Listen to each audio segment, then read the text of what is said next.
The shadow of Donald Trump looms once again over Canada, and this time, it's not just because of his tweets or controversial statements. After his re-election, the former president of the United States proposed a rather surprising idea, turning Canada into the 51st state of the United States. While these remarks may seem deliberately provocative or even humorous to some, they are not without basis.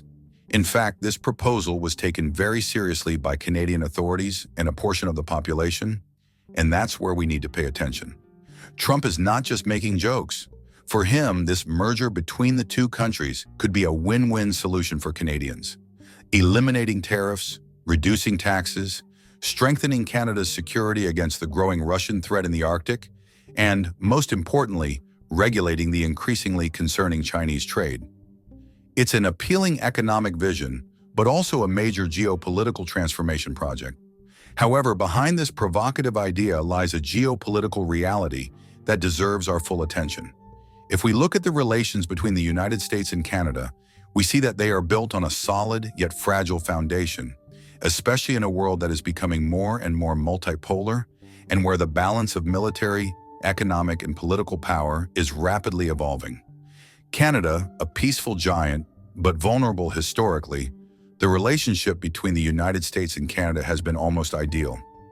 The two countries share a border of nearly 8,900 kilometers, the longest non-militarized border in the world. The Atlantic, Pacific, and Arctic Oceans form a true protective wall against external threats. In fact, this relationship has allowed the United States to focus on other geopolitical fronts, far from their own backyard. But this trusting relationship is now beginning to falter. Far from the scenes of war and conflict, Canada today finds itself in a state of major political and economic uncertainty, exacerbated by internal challenges it struggles to overcome. Between a political crisis destabilized by Justin Trudeau's sudden departure, a persistent labor shortage, and a growing migration crisis, the country is caught in a whirlwind that is difficult to control. A multifaceted internal crisis, January 2025, marks a turning point in Canada's political history. Justin Trudeau, who had led the country for nearly 10 years, announces his resignation. This decision shook the country and caused a surge in popularity for the Conservative Party, which is now well ahead in the polls, with voting intentions reaching record levels. But behind this change of direction, an entire country is grappling with an unprecedented economic and social crisis. The rising cost of living, rampant inflation, and skyrocketing housing prices have plunged many Canadians into precarious situations. The labor market, already strained, cannot fill the gaps left by the shrinking workforce.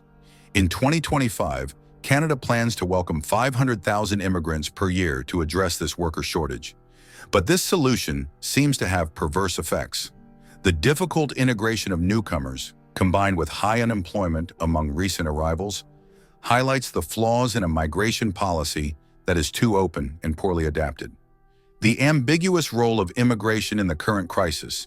Canada has always had a generous immigration policy, and it is thanks to immigration that the country's population has experienced remarkable demographic growth in recent years. In 2023, 80% of the growth in the workforce was attributed to immigration. However, the current situation raises crucial questions. Are these immigrants arriving in conditions that promote their success? Are investments in sectors where demand is high, such as health, agriculture, or construction, sufficient to support this growth? The answer seems to be no. Labor shortages in these key sectors can no longer be ignored. At the same time, the challenges related to integrating immigrants into an already saturated labor market further complicate the situation. Is Canada really prepared to manage an increasingly diverse and constantly growing population? A relationship with the United States that could become more intimate. In light of these internal tensions, Donald Trump's idea seems to take on a more serious tone. Indeed, if Canada is forced to reconsider its immigration policy and focus more on the integration of existing Canadians, the influence of the United States on its neighbor could take on an entirely new dimension. Furthermore, Canada's geostrategic position in the Arctic, with its proximity to Russia and China, makes it a valuable asset for the United States in this new era of global rivalries.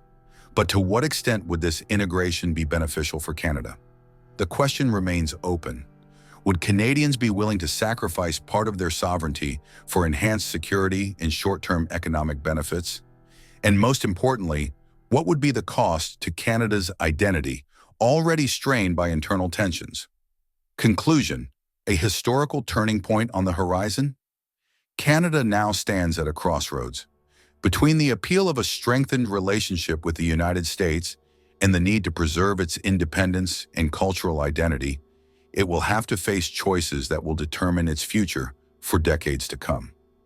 The evolution of this relationship with its American neighbor, coupled with the management of its internal crises, will be crucial in understanding the dynamics of North America in the 2020s. The upcoming federal elections, the management of economic and social crises, and how Canada navigates an increasingly polarized world will not only determine the country's political future, but also its role on the international stage. But at this very moment, one question remains. Will Canada be able to resist the growing pressures from its powerful neighbor?